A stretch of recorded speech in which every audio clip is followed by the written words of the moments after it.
Olá pessoal, tudo bem? Aqui é o Robertson Azevedo mais uma vez da Tech with Robertson e agora estamos na aula de criando as primeiras roles na AWS.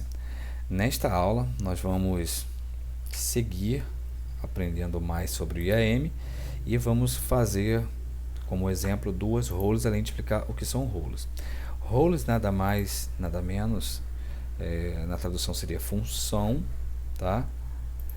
Porém, ela aqui ela tem uma compreensão um pouco maior. Ela tem uma função tanto para usuários, que geralmente é atrelada a um tempo de duração, como uma função, ou seja, um conjunto de políticas permitidas para um recurso na AWS. Vamos reparar. Recurso na AWS seria o que? S3, que é um serviço AWS, EBS, EC2, Redshift, dentre vários outros recursos. Então, esses são serviços da AWS. Então, em geral, as pessoas usam roles para anexar a um EC2, por exemplo, que é a máquina virtual da AWS, para permitir que ela execute uma série de coisas que ela precisa fazer, né? Ela tem uma aplicação lá dentro, que essa aplicação ela consulte um Amazon S3, por exemplo, para baixar um artefato. Então ela tem que ter essa liberação. Então essa é uma das funções mais comuns que as pessoas usam. Então é quase uma política para serviços, quase isso.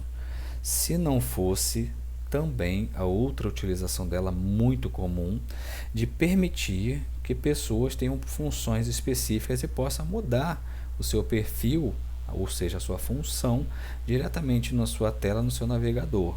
Tá bom? Então vamos fazer os dois casos de uso agora. O primeiro, vamos dar acesso a serviços com as roles, tá? Para outros serviços. Então vamos lá, clicamos aqui em role, create role. No exemplo que nós vamos fazer, nós vamos deixar marcado aqui, ó, permite serviços tipo EC2, Lambda, acessar outros serviços nesta conta. Então eu vou clicar aqui em EC2, vou clicar em next. Depois eu vou selecionar aqui esse EC2, ele pode, por exemplo, eu tenho uma policy aqui que permite fazer qualquer coisa no code commit, já criei ela, vou selecionar ela e vou atrelar a essa role. É semelhante a atrelar uma policy a um grupo, mas só que eu vou atrelar a uma role, sabe? Então o grupo você inclui um usuário e a role, neste caso aqui, nós vamos anexá-la ao serviço. Tá bom? Nesse caso aqui, eu estou anexando ao serviço ec2.amazon.com. Ou seja, toda instância que ela for criada, ela já vai nascer com essa permissão de acessar o code commit conforme as instruções que eu botei lá. Então, eu vou botar aqui o role test ec2 para facilitar. Ok, não vou adicionar tag e pronto, eu criei a minha primeira role. Então, se eu for lá criar máquinas virtuais agora, pronto, já está com essa permissão concedida, tudo bem? A outra situação é que eu preciso que vocês tenham um pouco mais de atenção, tanto para entender qual a utilidade dela, quanto o como fazer. Reparem, eu estou aqui numa conta que começa com 65 e termina com 007.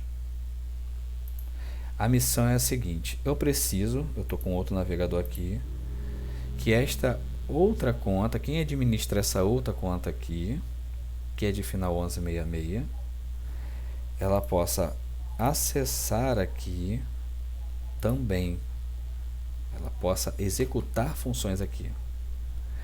Nesse caso, para efeito de teste, eu vou dar permissão ao code commit também, certo? Então o cara vai continuar aqui no navegador dele e vai mudar a função dele para poder gerenciar a outra conta sem ter que sair dessa tela aqui, nem mesmo ter que logar com o usuário e senha na outra conta. Isso é bem bacana, tá bom? Então vamos lá. Na conta final 4007 eu vou criar uma role. Vou marcar aqui que é relacionada a AWS Account. Para uma outra conta, o mesmo processo seria para a conta atual, mas eu vou fazer para uma outra conta para ser um pouco mais complexo. E qual é a outra conta? É de final 166 que eu vou dar esse acesso. Então eu vou pegar aqui e vou copiar, tá? Venho aqui, colo ela aqui, não vou marcar essas opções para não tornar mais complexo o entendimento. Vou clicar em Next e vou marcar também o Code Commit, tá? Então o Code Commit aqui, marca aí, meu filho. Code Commit, tem permissão de fazer qualquer coisa no Code Commit. Então vamos seguir. E eu vou botar aqui o role name Code Commit for external account. Vou chamar dessa forma. E posso botar a descrição ali, é bacana que se coloque, porque depois quando você tem um monte de roles, você às vezes nem compreende para qual função ela foi criada. Então uma vez que eu criei ela, deixa eu buscar ela aqui que eu copiei, vou clicar nela para vocês poderem ver, tem a data de criação, tem o máximo de tempo que ela vai durar, ou seja, quando o cara mudar a role, ele vai ter um máximo de tempo para usá-la, nesse caso 1 hora, tá? Passou de 1 hora, ele vai ter que fazer pegar o token novamente do STS para poder autenticar, tá bom? Perdão, para poder utilizar as permissões. Aqui tem a policy que está taxada a ela, e aqui no Trust Relationship está a outra conta que vai ter acesso a este serviço, que é a conta de final 166. Então, uma vez que eu fiz essa role, eu vou chegar para o cara que administra outra conta e falar assim: amigo, é o seguinte, o account ID meu aqui é esse. Aí o cara vai chegar lá e fazer o seguinte, ó, vai falar assim: eu vou ter que trabalhar naquela conta de final 007. Então ele vai switch role, vai botar a conta que o cara forneceu, né, o outro administrador.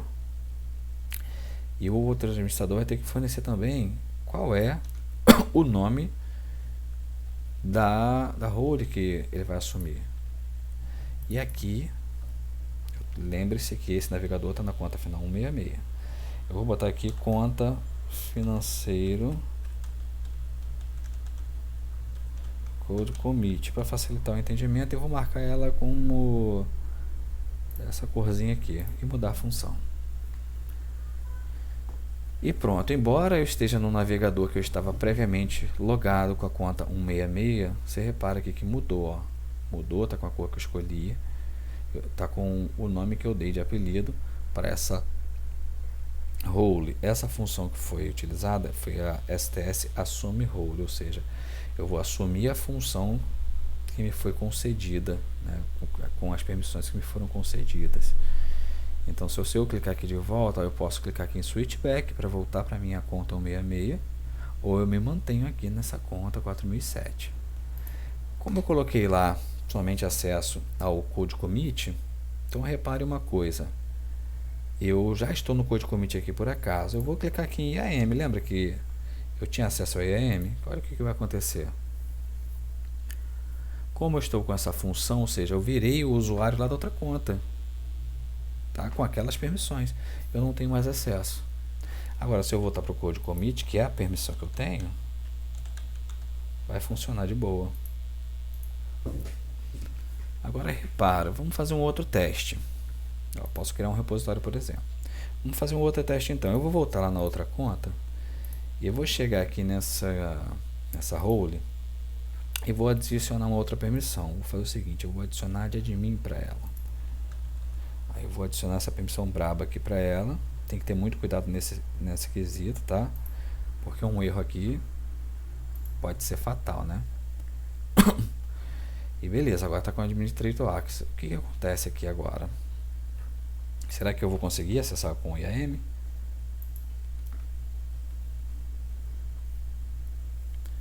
Imediatamente eu consigo a permissão Full Access de administrador que o cara mudou lá na outra conta, entendeu? Aí você pode ter a dúvida, poxa, mas não tem um acesso mais restritivo numa policy? Tem, mas também tem a mais permissiva. E elas vão se somar às permissões. Não tem um deny explícito. Se tivesse um deny explícito,